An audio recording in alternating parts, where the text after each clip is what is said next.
আচার্য কৌটিল্য তার বইতে একটি গল্পের কথা উল্লেখ করেছেন।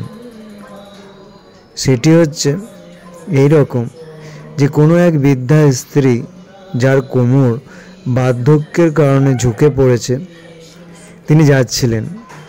তাকে একদল যুবক ব্যঙ্গ করে বললেন, হে বৃদ্ধে, নিচে কি খুঁজছো? তোমার কি কোনো জিনিস মাটিতে পড়ে গেছে? তোমার কিছু হারিয়ে যায়নি তো?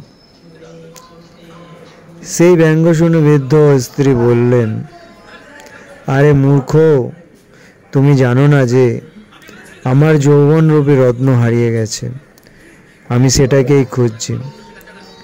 এখানে বৃদ্ধা ইঙ্গিত করলেন এই যে এই সংসারে জন্ম নেওয়া প্রতিটি ব্যক্তি শৈশব, কৈশোর আর যুবকাবস্থা পরে বৃদ্ধাবস্থা প্রাপ্ত করে।